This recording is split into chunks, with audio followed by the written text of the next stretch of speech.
प्रणाम। मैं प्रेमलता जय कुमार वर्मा। मैं गुजरात में रहती हूँ। बेसिकली मैं पंजाबी हूँ और गायत्री परिवार से 2002 से जुड़ी हूँ।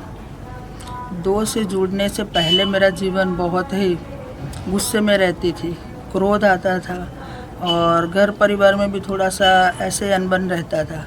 मगर धीरे धीरे जब हम गायत्री परिवार से जुड़ते गए और गायत्री मंत्र की जब अनुष्ठान करने शुरू किए तो कैसे चमत्कार हुए कि हमारे जीवन में बहुत बहुत परिवर्तन आना शुरू हो गया। धीरे धीरे हमारा सब चीज़ से मोह हट गया और हमको किसी चीज़ में ध्यान नहीं लगता, सिर्फ गुरु कार्य में ही मन लगा रहता है। करते करते हमने शिविरें भी कर ली शांति कुंज में, युग शिल्पी की, परिव्राजक की, मौन साधनाएँ की। उससे हमारे अंदर बहुत ज़्यादा परिवर्तन आ गया और हमको बिल्कुल घर से मोह हट गया। तो मैंने 2011 से फिर समयदान देना शुरू किया और समयदान अलग अलग स्टेट में, अलग अलग जगहों में 2-2, 3-3 महीने में समयदान दे रही हूँ। गुरुदेव के विचारों को घर घर पहुँचा रही हूँ। धर्म को, संस्कारों के माध्यम से धर्म को घर घर पहुँचा रही हूँ और गुरुदेव को साहित्य के रूप में लोगों के घर तक पहुँचा रहे हैं। ये परिवर्तन आने से हमें और भी ऐसा लगता है कि हम लोगों को भी इससे जोड़े कि इंसान को गायत्री मंत्र से कितना लाभ मिल रहा है वो सबको पता चले। हम मथुरा में भी रहते हैं और मथुरा ये गुरुदेव का प्राण है। गुरुदेव ने यह मथुरा में पहले ही आके यहाँ पर अपनी जो भी ज़मीन जायदाद थी सब दे दी, बेच दी और उसके पैसे से यहाँ पर एक छोटा सा मंदिर बनाया और अपने जो पुरुष चरण उन्हें किए थे उनकी पूर्णाहुति यहाँ पर की। ये तीर्थ है, ये देव भूमि है, ये तीर्थ भूमि है, ये तपोभूमि है और इसमें आने से हमें बहुत ही प्यार, लाभ और मन को शांति मिलती है। हम सभी को कहते हैं कि आप इधर आओ। बहुत पब्लिक इधर आती है और कई सैलाब की तरह पब्लिक यहाँ आ रही है और यहाँ का लाभ ले रही है। और जो नहीं आ पाए उनसे भी हमारी प्रार्थना है कि आप यहाँ पर मथुरा आओ। ये कृष्ण भगवान की भी जन्मभूमि है और हमारे गायत्री परिवार श्री राम शर्मा आचार्य जी ने यहाँ 108 कुंडी यज्ञ करके सबसे पहले यज्ञ की श्रृंखला शुरू की थी। तो ये तपोभूमि है, पवित्र भूमि है। तो आप यहाँ पर आओ और आके इस तपोभूमि का लाभ लीजिए। यहाँ पर रहने की पूरी व्यवस्था है, कहीं भी कोई दिक्कत नहीं आती। भोजन के लिए भी अच्छी व्यवस्था बनी हुई है और यहाँ पर प्रेम से सब हमसे बात करते हैं, सब हमसे अच्छे से रखते हैं। तो आपको भी आना चाहिए। हम तो आते ही रहते हैं, हमें तो बहुत अच्छा लगता है। कभी इधर आ जाते हैं, कभी कभार फिर हरिद्वार भी चले जाते हैं और ज़्यादातर समय हमारा मतलब कि सेवा में लगता है। हम पठानकोट के पास में बसोली करके एक गांव है, वहाँ पर थे। वहाँ पर 108 कुंडी हवन था, शांति कुंज से हमें भेजा गया था और हमने प्रचार प्रसार का कार्य लिया था। प्रचार प्रसार हो गया, हवन हो गया। उसके बाद अश्विन नवरात्रि आ रही थी तो हम उसमें शांति कुंज जाना चाहते थे, पर वहाँ की बहनों ने हमें मना कर दिया कि आप मत जाओ, हमें भी सिखाओ, हम भी अनुष्ठान करेंगे।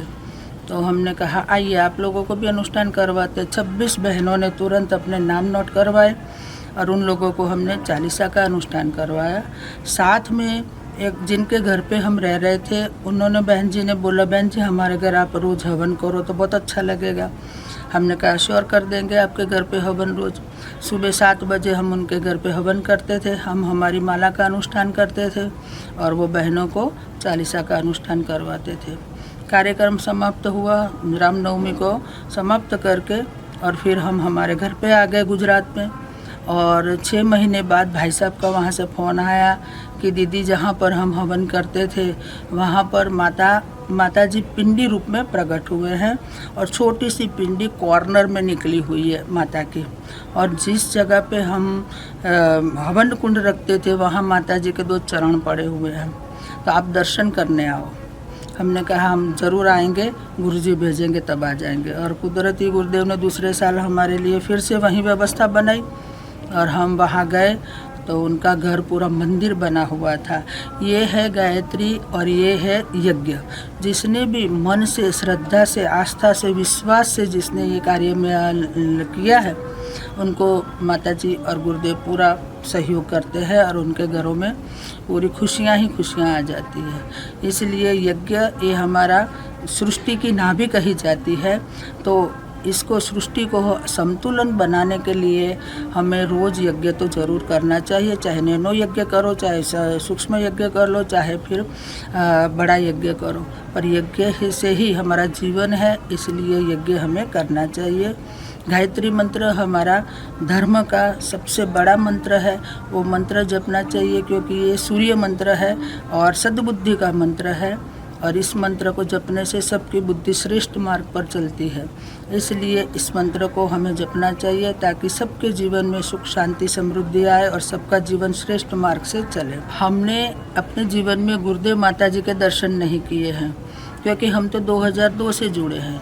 तो गुरुदेव माता जी ने शरीर त्याग दिया, पर सूक्ष्म रूप में तो है, मगर असल में हमें दर्शन करने हैं तो यहाँ मथुरा में जब मृत्युंजय भाई साहब हमारे हैं, गुरुदेव के पुत्र, उनमें पूरे गुरुदेव माता जी के दर्शन होते हैं। कल ही हमने किए हैं, उनके पास हम गए थे, बड़ा प्यार बड़े स्नेह से उन्होंने हमें जल पिलाया और हमारे से अच्छे से प्यार से बात की, जैसे गुरुदेव माता जी उनके अंदर बैठे हुए दिख रहे थे सूक्ष्म रूप में। और हमारे आनंद से शरीर पुलकित हो रहा था, जैसे कि गुरुदेव माता जी के ही हम दर्शन कर रहे हैं, हमें उनका ही प्यार मिल रहा है, वो ही हमसे बात कर रहे हैं, ऐसे हमें अनुभव हो रहा था। साथ में उनका फेस भी पूरा दीदी जैसा, शैल दीदी जैसा हमें लग रहा था कि पूरा परिवार सिर्फ मृत्युंजय भाई साहब के अंदर ही मुझे दिख गया और हम बहुत गदगद हो गए। तो जिसको भी गुरुदेव माता जी के दर्शन नहीं किए हैं और मन में लालसा है कि हमें गुरुदेव माता जी से मिलना है, तो आइए मथुरा और मिलिए मृत्युंजय भाई साहब से। बड़ा प्यार मिलेगा, स्नेह मिलेगा और आशीर्वाद मिलेंगे और गुरुदेव माता जी के दर्शन भी आपको उन्हीं में हो जाएंगे। अगर आपकी भावना सच्ची है तो ज़रूर दर्शन मिलेंगे। तो यहाँ पर मथुरा में जो भी इंसान आएगा उसको गुरुदेव ने लबालब करके भेजा है, कोई कमी नहीं छोड़ी। तो आप भी सब आओ और यहाँ का लाभ लो। बोलिए गायत्री माता की जय, परम पूज्य गुरुदेव की जय, परम वंदनीय माता जी की जय, मथुरा धाम की जय, शांति कुंज धाम की जय, आंबलखेड़ा धाम की जय।